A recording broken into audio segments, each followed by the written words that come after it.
guys, welcome back to another video. So today we're going to be making the school uniform blouse from Danny Choo's free pattern on his website. These are all the pieces you'll need and you want to make sure you've got 2 of each. So with my fabric it was really hard to see what the right and wrong side was, so I just decided to mark this with a piece of chalk.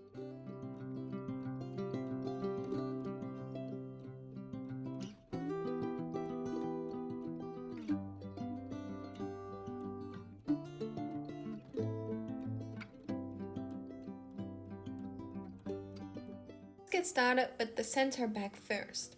So there was no need for me to mark this one because it's the first thing I was gonna sew anyway. So just pinning that together, just keep it nice and even on there if it's right sides together already. And you're just gonna sew this, and I'm also overlocking this, and I did overlock the seam separately just so I can lay flat. And I am clipping this curve again to make sure it lays flat, and I can just press this with the iron, making sure the seam is open just like this. And I did take it to the iron. Okay, so continuing with the front, and you'll see what I'm doing. I'm actually skipping a really important step, and that is the dart. So do the darts first, but I'll get to those later. Anyway, at this point I'm just doing the shoulder seams now. And that is pretty much it for this step, just the shoulder seams. And again, I'm overlocking this. The fabric does fray, so that's why. And yes, I overlock them separately. And this is what you've got so far. So yep, still ignoring the darts. We're continuing with the sleeves. So I've overlocked around it and I've hemmed the bottom already. So that's what we're doing. So just attaching that, I am finding the center point first.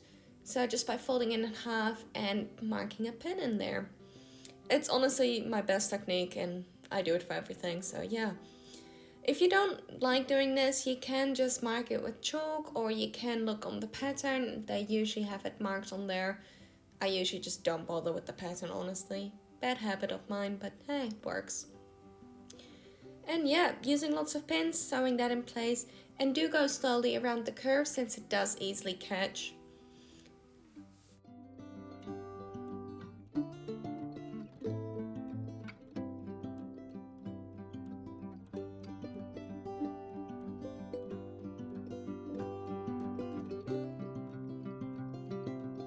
So after sewing the sleeve, it is always good to check if you have any puckers.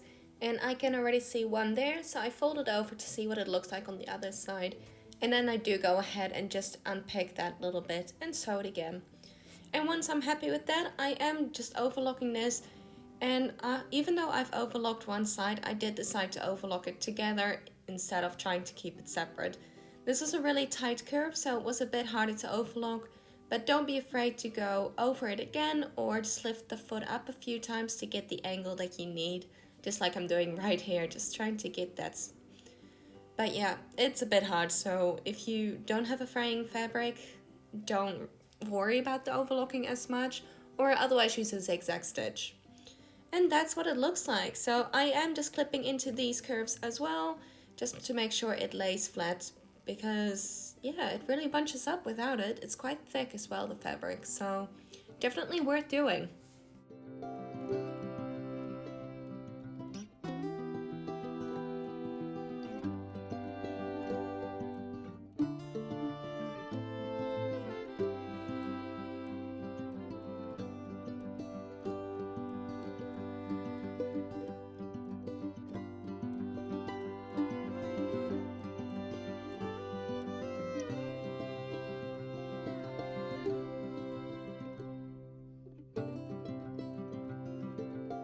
And look, I finally realized I forgot the darts. So this was definitely easier to do before sewing in the sleeves. This just made it a whole lot harder. And you'll see later on, I didn't get them in the correct spot either. But I didn't care enough to do it again, especially by the time I realized it. So I'm just going along with it. But yeah, like I said, do it first before all the sleeves. Anyway, I'm just doing my best with the pins to mark where the dart is going to be, and I'm just lining those pins up, and yeah, it's a lot easier doing it like with tailor's tacks or with chalk or something. Don't really recommend doing it with pins like this, but I was just in a mood that I couldn't figure anything else out because I forgot about it. Yep, that's what it's about. When you forget to do something, you try and figure it out.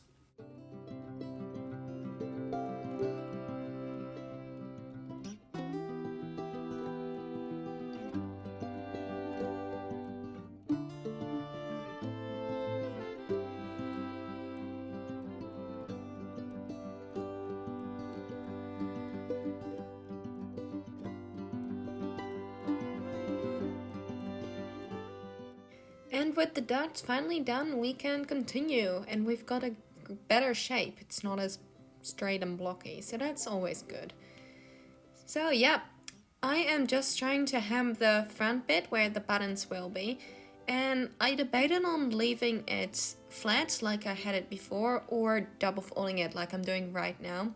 And I did decide on doing the double fold, although because I did end up doing actual working buttons, I probably should have left it single. That way it would have been easier with making the buttons holes and leaving enough space for them. But it works out enough, so that's great. But otherwise, if you do want buttons, probably leave it flat. Or you can always do like fake buttons and use snaps on the other side, or maybe some Velcro. There's definitely options for that, but making it difficult, and I wanted real working buttons. So yeah, just repeating this on the other side as well, just doing that double folded hem.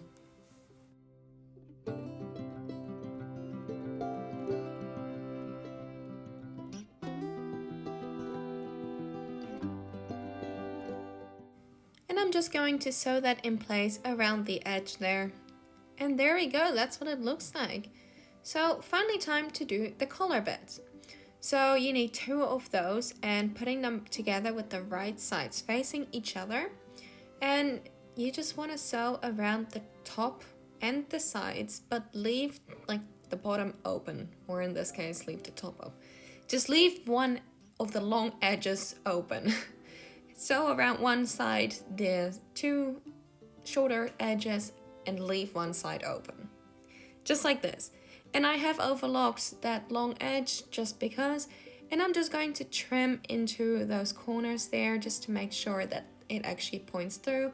Like I mentioned before, my fabric was a bit difficult and it was slightly thicker, so this was definitely needed. If you're using more of a thin cotton, you may not to do as much of this trimming, but it's still recommended because it always lays nicely.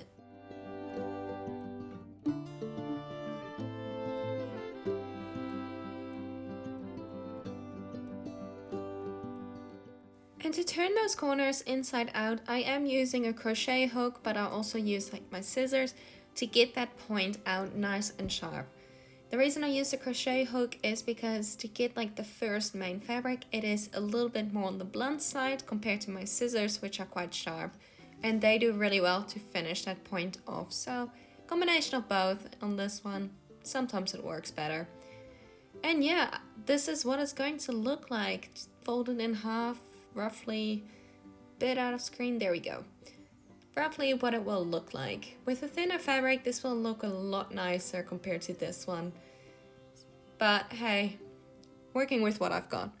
And I am just overlocking around that bottom edge. Okay, so attaching the collar, I am first just finding the center, just like I did with the sleeves, using the pin, and just pushing that through all the way to that overlocked edge, because that's the edge that will get attached.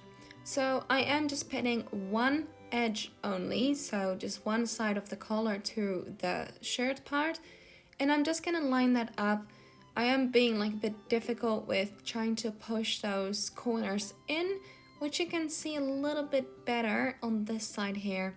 So I'm just folding that corner in, so I've got a nice finished edge.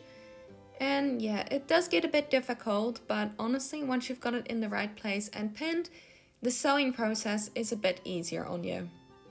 A little bit. Otherwise, if you can't get this with the sewing machine, hand stitching is always an option as well.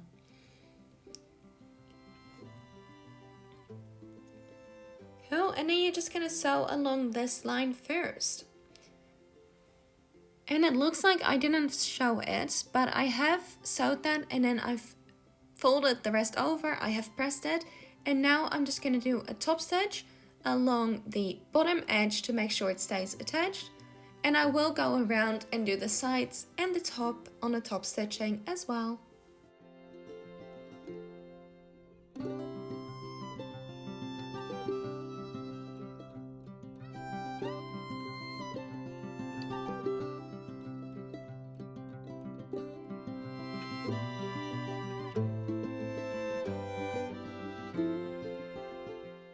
And once you've top stitched the top of the collar, you can fold it down and give it a good press with the iron. And this is what it will look like. So we're nearly there, and now it's finally time to close up those sides. So all you want to do is flip it around, have right sides facing each other, and just pin that in place. It is pretty straightforward. You just want to take the sleeve with you along the way, and yeah, just get like a bit of a curve happening for the sleeve just to help it.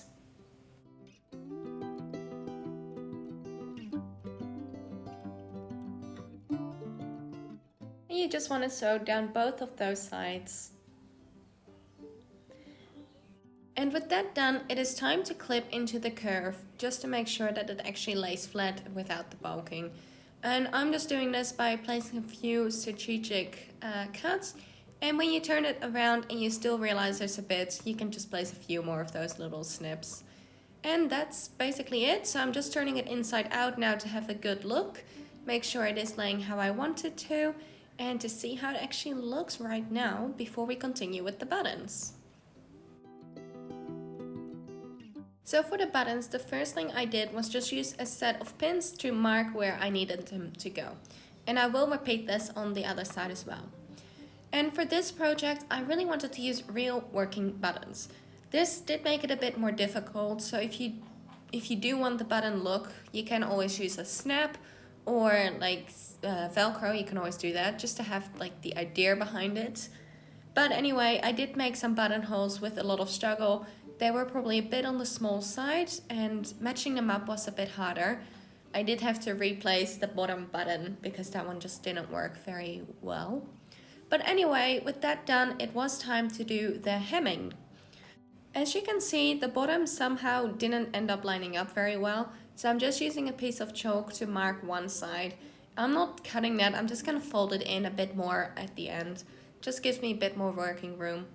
And that little overlocking bit, I just tucked into the end there.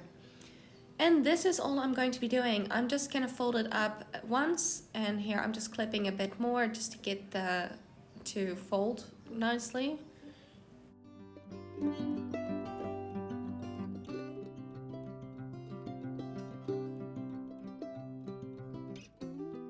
So pinning these curves, it is always a bit difficult. Just go slow and steady, use as many pins as needed like I always say.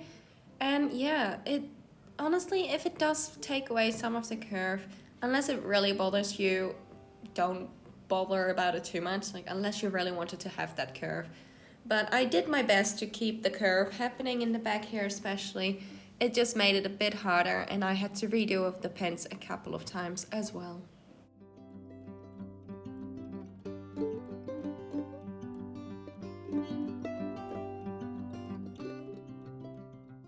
And with the last pin in place, I am just folding this in half as best as I can to see if I lined up the bottom properly this time. And just making some adjustments as needed.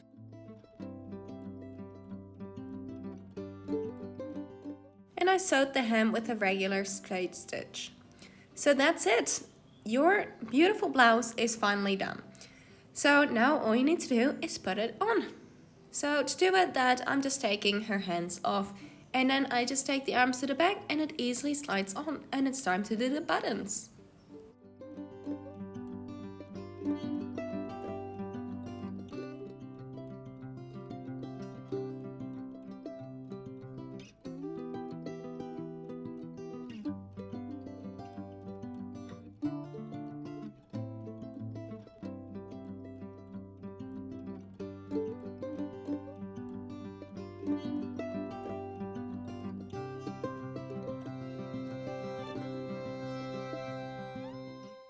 And that's it. So just a few small details. Those darts are not in the right place. They're not even equal. They should have been a bit lower and straighter.